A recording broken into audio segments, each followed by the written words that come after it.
I've consistently said that mindset is the most important part of this acquisition journey.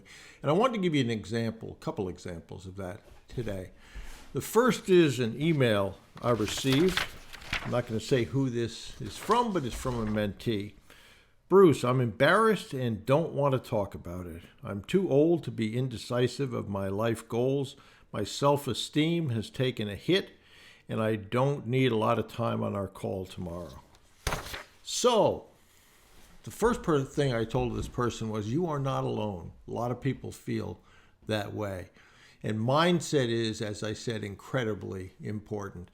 If you haven't done it already, go from Napoleon Hill's Think and Grow Rich. And there's actually a video of him explaining this. It's about 10 minutes, but learning from adversity. So you can go over to YouTube, you can search for Napoleon Hill, learning from adversity, and you'll come to that video. It's a ancient black and white video, but it's still good. So I would encourage you to do that. The other thing, which is more personal to me, is that a college friend of mine a long time ago, I was extremely good friends with in college. I went back several years after I graduated and I met with him, and he was using a cane. And I said, Ron, what's up with that? He said, I don't know. I've been having some issues with walking and that sort of thing. Saw him a few years later. He ended up having MS. He was in a wheelchair. Then ended up finding that he had a left arm that didn't work, then a right arm that didn't work. And then he would type with a straw on the keyboard, and then eventually his neck muscles weren't strong enough so that they had to tether his head so that it wouldn't tip over and suffocate him because he couldn't get it back up and straighten up his windpipe. And I remember during the dark days of me doing this, when I was essentially out of money, I had $40 left at the low point. No credit, but $40 left. I would go for a run every morning, and I'd listen to Napoleon Hill on an audio cassette, probably a Walkman back in those days, if you know what that is. And I would listen to that. And I remember talking to Ron, and I said, whenever I feel sorry for myself, I think about you. And I've never heard you moan and groan, complain. And you always have a great attitude. And he said, Bruce, you're not around me all the time, but yeah, my attitude is pretty good. He said, this is hard. And the hardest part of what I am living with is that today is the best day I'm ever going to have physically. I'm on a 2% grade going downhill. And just think about not being able to walk, not left arm, right arm, tethered head. Essentially, he was a prisoner in his own body. I had hope. I had hope that it was going to get better, which eventually it did.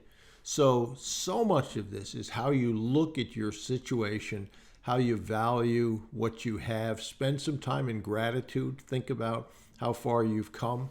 And I want to end up, and I'll share a picture of this, but I'm going to read it, and I'll put the picture up here for you to actually see it.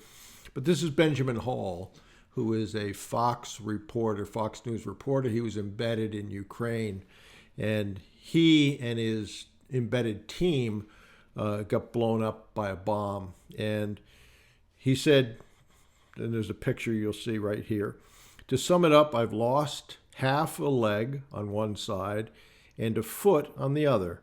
One hand is being put back together. One eye is no longer working, and my hearing is pretty blown. But all in all, I feel pretty damn lucky to be here, and it is the people who got me here who are amazing. How's that mental attitude? And you look at the picture, half a leg gone, the other foot gone, hand gummed up, can't hear, one eye gone.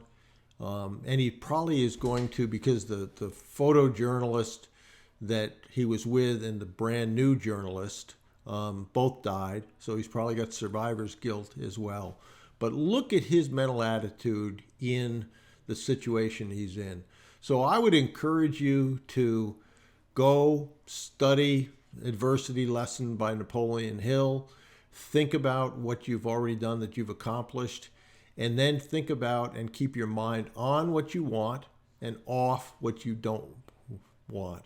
Think about how to accomplish these goals, and every time those gremlins come in. Negative thoughts are like weeds in a garden, according to Napoleon Hill. Instantly change what you're thinking about. Your mental attitude is the only thing that I know of that you absolutely have control over. So exercise that control. Is it going to be hard at sometimes? Sure. Are you going to get gut punches in this journey? Sure. But if you keep your eye on where you want to get to and you take the right actions and the right daily actions and keep focused on those, and you have a plan and a team that works, more often than not, you're going to push forward and make progress. So if you haven't got my free class, I'd encourage you to go over to brucewhipple.com, go up to free class. It's the top 10 objections to acquiring a business that you're going to hear from people that you contact, whether that's dream team members, banks, professionals, etc. So that's pretty helpful. If you want to go there directly, just go.brucewhipple.com/free class and take a look at that as well. But mindset is key. Keep that in mind, work on it. That process never ends.